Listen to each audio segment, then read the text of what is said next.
wabarakatuh. Kami dari kelompok 9 ingin menjelaskan materi mata kuliah Analisis Kebijakan Publik. Evaluasi, dalam arti yang lebih spesifik, berkenaan dengan produksi informasi mengenai nilai atau manfaat kebijakan. Evaluasi mempunyai sifat atau karakteristik yang membedakannya dari metode-metode analisis kebijakan lainnya. Yang pertama, yaitu fokus nilai. Sifat yang dipusatkan pada penilaian menyangkut keperluan atau nilai dari suatu kebijakan dan program. Yang kedua, yaitu interdependensi fakta nilai. Tuntutan evaluasi bergantung baik fakta maupun nilai. Untuk menyatakan bahwa kebijakan atau program tertentu telah mencapai tingkat kinerja yang sesuai, tidak hanya diperlukan hasil kebijakan itu sendiri, melainkan juga bukti-bukti dari kebijakan secara aktual. Yang ketiga, orientasi masa kini dan masa lampau. Tuntutan evaluatif itu berbeda dengan tuntutan advokatif. Pada tuntutan evaluatif diarahkan hasil sekarang dan masa lalu, ketimbang hasil di masa depan. Dan yang terakhir, yang keempat, yaitu dualitas nilai. Nilai-nilai yang mendasari tuntutan evaluasi mempunyai kualitas ganda, karena mereka dipandang sebagai tujuan sekaligus cara. Nilai-nilai ini sering ditata dalam suatu hierarki untuk merefleksikan kepentingan relatif dan saling berkegantungan antara tujuan dan sasaran. Evaluasi memiliki sejumlah fungsi utama dalam analisis kebijakan pertama. Dan yang paling penting, evaluasi memberi informasi yang valid dan dapat dipercaya mengenai kinerja kebijakan. Dalam hal ini, evaluasi mengungkapkan seberapa jauh tujuan-tujuan tertentu dan target yang telah dicapai. Yang kedua, evaluasi memberi sumbangan pada klarifikasi dan kritik terhadap nilai-nilai yang mendasari pemilihan tujuan dan target. Nilai diperjelas dengan mendefinisikan dan mengoperasikan tujuan dan target. Nilai ini juga dikritik dengan menanyakan secara sistematis kepantasan tujuan dan target dalam hubungan masalah yang dituju. Dan yang terakhir, yang ketiga, evaluasi memberi sumbangan pada aplikasi metode-metode analisis kebijakan lainnya, termasuk perumusan masalah dan rekomendasi. Informasi tentang tidak memadainya kinerja kebijakan dapat memberi sumbangan pada perumusan masalah kebijakan. Evaluasi pada definisi alternatif kebijakan yang baru atau revisi kebijakan dengan menunjukkan bahwa alternatif kebijakan yang diunggulkan sebelumnya perlu dihapus atau diganti dengan yang lain. Perkenalkan, nama saya Wafik Hamawati. Di sini saya akan menjelaskan tentang berbagai macam kriteria terhadap evaluasi kinerja dan pendekatan terhadap evaluasi. Dalam mencari informasi mengenai evaluasi kinerja, analis menggunakan beberapa tipe evaluasi dalam mengetahui kinerja kebijakan. Tipe-tipe berbeda kriteria kebijakan ini telah didiskusikan dalam hubungannya dengan rekomendasi kebijakan dan memiliki beberapa perbedaan yang utama pada saat diterapkan atau diaplikasikannya. Kemudian pendekatan terhadap evaluasi memiliki dua aspek yang saling berhubungan, yaitu menggunakan berbagai macam metode dalam menganalisis atau memantau kebijakan publik dan program serta serangkaian nilai dari hasil kebijakan tersebut terhadap beberapa orang, masyarakat, kelompok, dan keseluruhan. Memiliki tiga aspek utama. Yang pertama yaitu evaluasi semu adalah pendekatan yang menggunakan metode-metode deskriptif untuk menghasilkan info yang valid dan dapat dipercaya mengenai hasil kebijakan tanpa berusaha untuk menanyakan manfaat nilai dari hasil tersebut ke individu, kelompok, dan keseluruhan. Dalam evaluasi semu, metode rencana menggunakan metode rencana eksperimental semu, kuesioner, random sampling, dan teknik statistik. Kemudian yang kedua adalah evaluasi formal, pendekatan yang menggunakan metode deskriptif untuk menghasilkan info yang dapat dipercaya mengenai hasil kebijakan, tetapi mengevaluasi hasil tersebut atas dasar tujuan program yang telah dicantumkan secara formal oleh pembuat kebijakan dan administrator kebijakan. Perkenalkan, nama saya Muhammad Ali Rega Losali, NPM D1D019055, akan menjelaskan tentang variasi evaluasi formal. Evaluasi perkembangan menuju pada kegiatan-kegiatan atau aktivitas evaluasi secara eksplisit diciptakan untuk melayani kebutuhan sehari-hari staf program. Evaluasi perkembangan berguna untuk mengalihkan staf dari kelemahan yang baru dimulai atau kegagalan yang tidak dapat diharapkan dari program dan untuk meyakinkan layak tidaknya operasi yang dilakukan mereka yang bertanggung jawab terhadap operasinya. Evaluasi perkembangan yang meliputi beberapa ukuran pengontrolan langsung terhadap aksi-aksi kebijakan telah digunakan secara luas untuk berbagai situasi di sektor-sektor publik dan swasta. Dengan demikian, sebagai contoh, dunia bisnis sering menggunakan evaluasi perkembangan untuk mendistribusikan, menguji metode-metode pengajaran baru dan bahan-bahan dalam program pendidikan publik, seperti Sesame Street dan Electric Company. Program-program tersebut secara sistematis dipandu dan dievaluasi dengan menunjukkan program-program tersebut kepada penonton yang terdiri dari anak-anak dalam batas usia tertentu. Selanjutnya, evaluasi proses retrospektif meliputi pemantauan dan evaluasi program setelah program tersebut diterapkan untuk jangka waktu tertentu. Evaluasi proses retrospektif yang cenderung dipusatkan pada masalah-masalah dan kendala-kendala yang terjadi selama implementasi kebijakan dan program. Tidak memperkenankan dilakukannya manipulasi langsung terhadap masukan dan proses, misalnya sistem pelayanan alternatif. Selanjutnya, evaluasi eksperimental meliputi pemantauan dan evaluasi hasil di bawah kondisi kontrol langsung terhadap masukan dan proses kebijakan.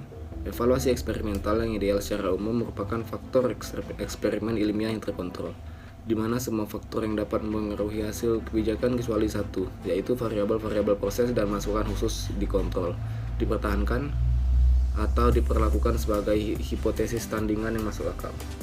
Termasuk dalam pengertian evaluasi eksperimental dan evaluasi eksperimental semu, antara lain adalah eksperimen peningkatan pendapatan di New Jersey, Pennsylvania, eksperimen terapi penjahat kambuhan di California, eksperimen patroli preventif di kota Kansas, pelaksanaan proyek demonstrasi kerja, dan berbagai eksperimen di dalam kontrak kinerja pendidikan.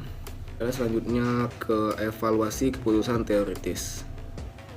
Evaluasi keputusan teoritis adalah pendekatan yang menggunakan metode-metode deskriptif untuk menghasilkan informasi yang dapat dipertanggungjawabkan dan valid mengenai hasil-hasil kebijakan yang secara eksplisit dinilai oleh berbagai macam pelaku kebijakan.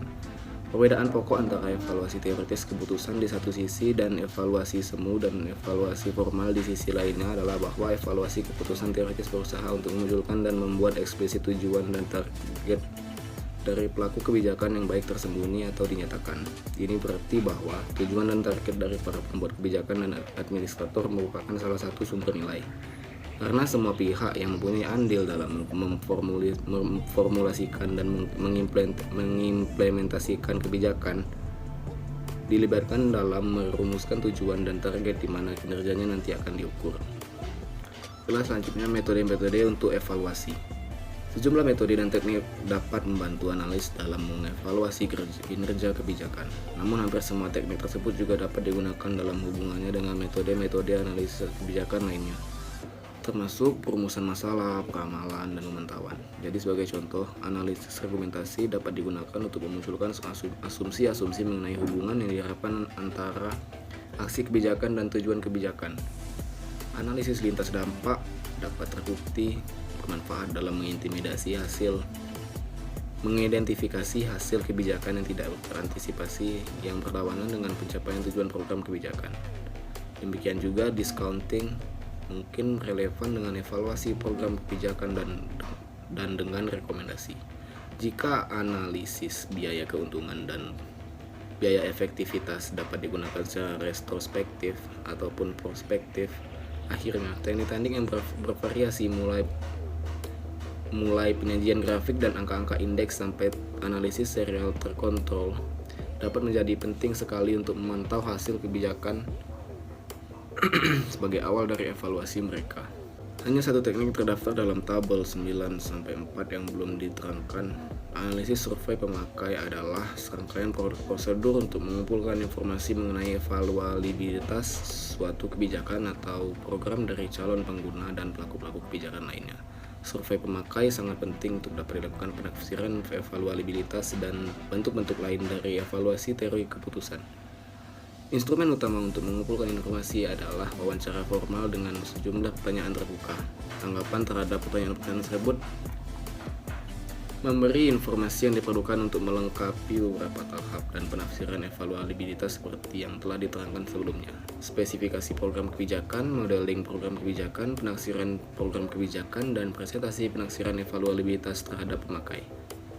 Perkenalkan, nama saya Yusron Hanif. Baiklah, di sini saya akan menjelaskan tentang utilisasi informasi kinerja. Kami memulai buku ini dengan suatu definisi analisis kebijakan sebagai disiplin ilmu sosial, terapan yang menerapkan berbagai metode penyelidikan dalam konteks argumentasi dan debat publik untuk menciptakan secara kritis, menaksir, dan mengkomunikasikan pengetahuan yang relevan dengan kebijakan. Kita juga menekankan bahwa analisis kebijakan secara esensial merupakan proses intelektual, sementara pembuatan kebijakan merupakan proses yang pada dasarnya bersifat politis. Karena itu, banyak faktor di luar metodologi yang ikut membentuk cara di mana informasi yang diperoleh melalui analisis kebijakan secara aktual dimanfaatkan di dalam proses pembuatan kebijakan. Pemanfaatan informasi dibentuk paling sedikit oleh 5 macam faktor. Faktor yang pertama, karakteristik informasi. Karakteristik informasi yang dihasilkan oleh analisis kebijakan kadang-kadang menentukan penggunanya oleh pengambil kebijakan. Informasi yang sesuai dengan spesifikasi produk dari pengambil kebijakan akan lebih banyak digunakan dibanding informasi yang tidak sesuai, karena spesifikasi hasil mencerminkan kebutuhan, nilai-nilai, dan kesempatan yang dipersepsikan oleh para pengambil kebijakan. Yang kedua, cara pengkajian. Pemanfaatan informasi oleh para pengambil kebijakan juga ditentukan oleh proses pengkajian yang digunakan oleh analis dalam menghasilkan dan interpretasikan informasi tersebut. Informasi yang sesuai dengan standar kualitas penelitian dan analisis lebih sering digunakan oleh para pengambil kebijakan. Sementara itu, terdapat pandangan yang sangat berbeda mengenai makna kualitas untuk kebanyakan praktisi penelitian dan analisis kebijakan. Kualitas didefinisikan sebagai pengguna eksperimentasi sosial, pengambilan contoh secara acak, dan prosedur pengukuran kuantitatif. Saya Ayu Sabrina di sini akan menjelaskan tentang struktur masalah. Pemanfaatan informasi oleh pengambilan kebijakan juga dipengaruhi oleh tingkat kecocokan antara cara penyelidikan dan tipe masalah. Masalah yang relatif terstruktur dengan baik, yaitu suatu masalah yang ditandai oleh kesamaan tujuan, sasaran, alternatif, dan konsekuensinya, memerlukan metodologi yang berbeda dengan masalah yang tidak terstruktur. Masalah yang tidak terstruktur yaitu masalah yang ciri utamanya adalah konflik, memerlukan metodologi yang bersifat holistik yang cenderung menerapkan berbagai perspektif untuk mendekati masalah yang sama dan mendefinisikan sifat dari masalah itu sendiri. Selanjutnya ialah struktur birokrasi dan politik. Pemanfaatan informasi juga dibentuk oleh perbedaan antara struktur formal, prosedur, dan sistem insentif organisasi publik. Kehadiran elit pembuat kebijakan, birokratisasi peranan, formalisasi prosedur, dan pelaksana sistem insentif yang menguntungkan kaum konservatif dan menghambat inovasi, semua memberikan kontribusi kepada kurang atau tidak dimanfaatkannya informasi yang dihasilkan oleh analisis kebijakan. Faktor-faktor ini dan yang lain yang tidak tersangkup dalam analisis kebijakan, yaitu kaitan eksternal, menciptakan kehambatan atau kesempatan yang diciptakan konteks birokrasi dan politik bagi pemanfaatan informasi. Selanjutnya ialah interaksi di antara pelaku kebijakan. Pemanfaatan informasi oleh para pembuat kebijakan yang dipengaruhi oleh sifat dan tipe interaksi di antara pelaku kebijakan dalam berbagai tahap proses pembuatan kebijakan yang bermacam-macam. Analisis kebijakan tidak hanya merupakan proses yang bersifat ilmiah dan teknis. Analisis juga merupakan proses sosial dan politis, di mana jangkauan dan intensitas interaksi di antara pelaku kebijakan menentukan cara bagaimana informasi dihasilkan, ditransformasikan, dan digunakan. Sifat interaktif dari analisis kebijakan membuat masalah pemanfaatan informasi menjadi sangat kompleks. Analisis kebijakan jarang menghasilkan informasi yang hanya atau dapat digunakan untuk memecahkan masalah.